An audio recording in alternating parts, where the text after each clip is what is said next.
እርሱ ሕያው መድኃኒት ነውና ለሁሉም መድኃኒትና ፈውስን ይሰጣል።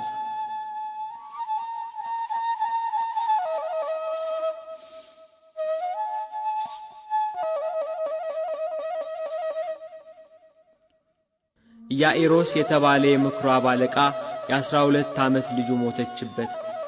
ወደ ጌታችን ኢየሱስ ክርስቶስ ዘንድ ሄዶ ልጄ ሞተች፣ እባክህ እጅህን ጫንባትና በሕይወት ትኑር ብሎ ተማጸነው። በዚህ ወቅት ጎረቤቶቹ መጥተው ልጅህ ሞታለችና ከእንግዲህ መምህሩን አታድክመው፣ አያስፈልግህም አሉት። እርሱ ግን አልተቀበላቸውም። እንዴት ልጄ ትሞታለች እያለ በኢየሱስ ክርስቶስ ፊት አለቀሰ።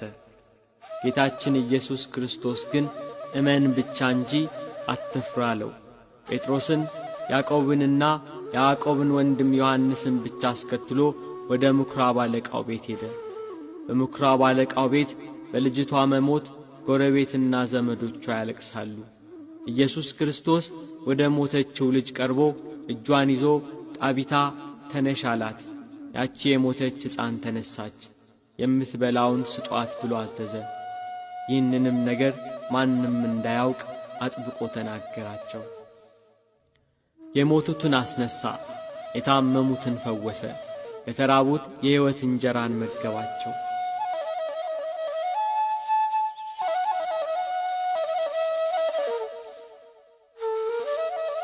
ሲያልፍ ከመወለዱ ጀምሮ ዕውር የሆነ ሰው አየ።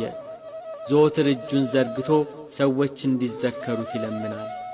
ደቀ መዛሙርቱ ይህንን ዐይነ ስውር አይተው ይህ ሰው ዕውር ሆኖ እንዲወለድ ኀጢአት የሠራ ማን ነው? እርሱ ወይስ ወላጆቹ? ብለው ኢየሱስ ክርስቶስን ጠየቁት። እርሱ ኀጢአተኛ ነው ወይንም እናት አባቱ በድለዋል ብለው ያስቡ ነበርና። ጌታችን ኢየሱስ ክርስቶስ ግን እርሱ ወይንም ወላጆቹ ኀጢአት አልሠሩም፣ የእግዚአብሔር ሥራ በእርሱ እንዲገለጥ እንጂ ብሎ ወደ መሬት እንትፍ አለ። በምራቁ ጭቃ አድርጎ በጭቃው የዕውሩን ዐይኖች ቀባና ሂድና በሰሊሆም መጠመቂያ ታጠብ አለው። እየተመራ ሄደ፣ እያየም ተመለሰ።